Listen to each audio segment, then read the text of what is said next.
Chess Strategy. Edward Lasker. Translated by J. Dumont. The Project Gutenberg Book of Chess Strategy, by Edward Lasker. Number 2 in our series by Edward Lasker. Copyright laws are changing all over the world. Be sure to check the copyright laws for your country before downloading or redistributing this or any other Project Gutenberg book. This header should be the first thing seen when viewing this Project Gutenberg file. Please do not remove it. Do not change or edit the header without written permission. Please read the legal small print and other information about the ebook and Project Gutenberg at the bottom of this file. Included is important information about your specific rights and restrictions and how the file may be used.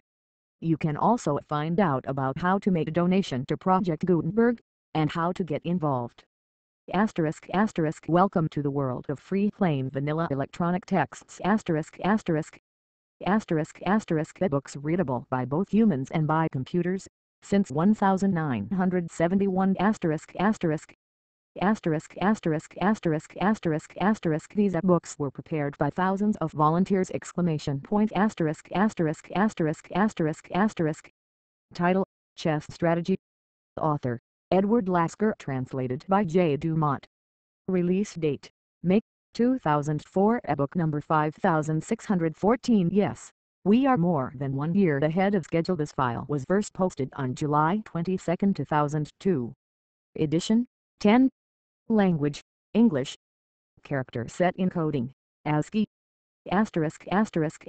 Start of the Project Gutenberg EBOK Chess Strategy. Produced by John Mamount, Charles Franks, and the online distributed proofreaders website. Information about this e-text edition. The following is an e-text of Chess Strategy, 2nd edition, 1915 by Edward Lasker, translated by J. Dumont. This e-text contains the 167 chess and checkers board game diagrams appearing in the original book, all in the form of ASCII line drawings. The following is a key to the diagrams. 4 chess pieces. R equals rook K equals knight B equals bishop Q equals queen K equals king P equals pawn. Black pieces have a number sign symbol to the left of them, while white pieces have a circumflex accent symbol to the left of them. For example, number sign B is the black bishop, while circumflex accent B is the white bishop. Number sign K is the black knight, while circumflex accent K is the white knight. This will let the reader instantly tell by sight which pieces in the ASCII chess diagrams are black and which are white. Those who find these diagrams hard to read should feel free to set them up on a game board using the actual pieces. Contents: Translator's Preface. Author's Preface. Part I. Introductory. Rules of the game. Notation. Hints for beginners. Elementary combinations. Simple calculation complications. General principles of chess strategy. Introductory balance of attack and defense mobility. The opening. Development of the pieces on losing moves. Examples of practical play pawn skeleton in the center A. King's pawn games B. Queen's pawn games C. Irregular openings. The end game. End games with pieces pawn endings. Mixed endings. End games from Master Plane. Teichmann, Blackburn, Berlin, 1897. Ed.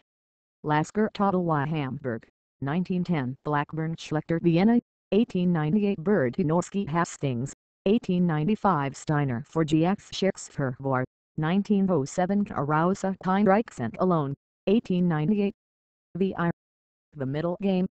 General remarks. Evolution of the pawn skeleton. Objects of attack. Backward pawns on fixing the weaknesses in a pawn position. Breaking up the king's side. Doubled pawns. Illustrations. V. Skeeve, Teichmann, Berlin, 1907. Marshall, Bern, Ostend, 1907. Maneuvers of the pieces. Open files and diagonals. Example: Fred Lazard, ed. Lasker, Paris, 1914. Part I. Illustrative games from Master Tournaments. 1. Tartaker, Bern, Carlsbad, 1911-2. Leonhard Marshall, San Sebastian, 1911-3. Spielmann, Proxprack, 1908-4. Tarrasch, Capablanca, San Sebastian, 1911-8. Howell Mitchell, Cable Match, 1907-4B. XV. Y5. Griffith, Dunstan, London, 1902-6. Mason, Gunsberg, New York, 1889-7. Marshall Terrash Hamburg, 1910-8. Blackburn M.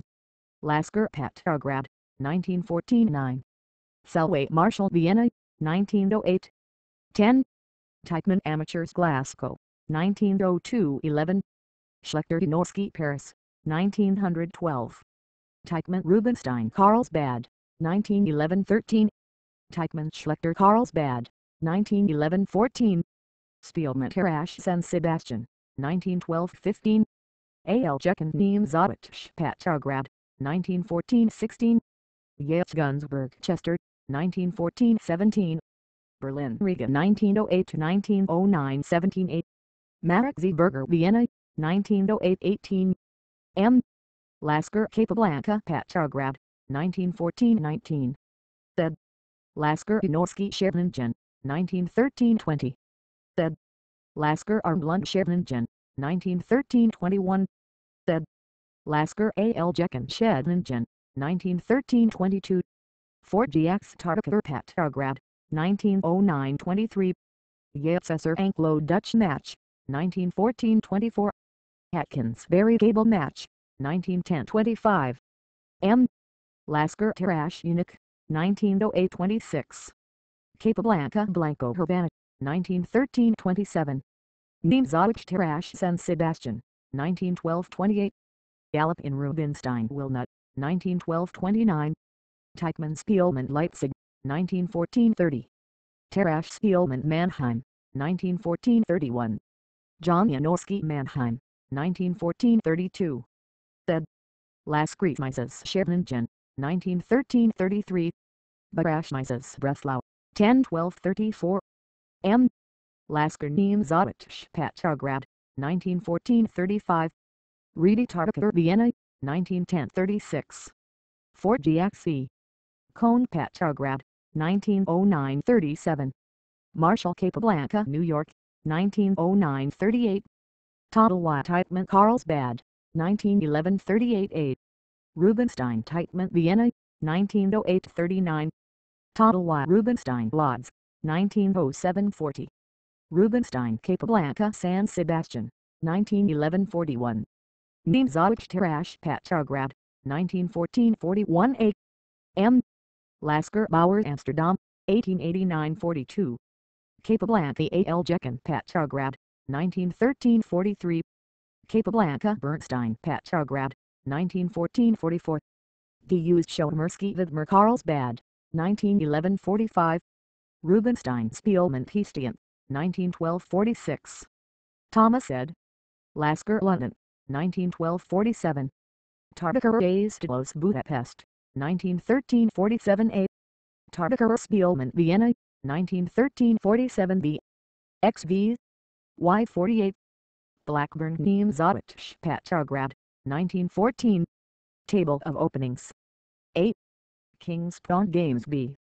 Queen's Pawn Games C. Irregular Openings. Translator's Preface.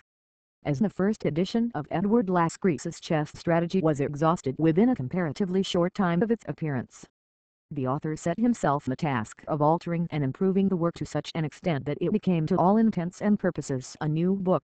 I had the privilege of cooperating with him to a slight degree on that second edition, and was in consequence able to appreciate the tremendous amount of work he voluntarily took upon himself to do. I say voluntarily, because his publishers, anxious to supply the strong demand for the book, wished to reprint it as it stood. A little later I undertook to translate this second edition into English for Messrs. Bell and Sons.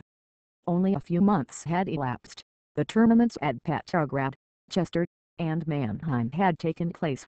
Several new discoveries had been made, and it is the greatest testimony to Edward Lasker's indefatigable devotion to the art of chess that I am able to say that this is not a translation of the second edition, but of what is practically a new book. It contains a new preface, a chapter for beginners, a new introduction, new variations. Furthermore, a large number of new games have taken the place of old ones. I have no doubt that any chess player who will take the trouble to study chess strategy will spend many a pleasurable hour. Incidentally, new vistas will be opened to him, and his playing strength increased to a surprising degree. The author says in his preface that he appeals to the intelligence and not the memory of his readers. In my opinion, too, the student should above all try to improve his judgment of position. Than the playing over of games contested by experts, I can hardly imagine a greater or purer form of enjoyment. Yet I must at the outset sound a note of warning against its being done superficially, and with a feverish expectation of something happening.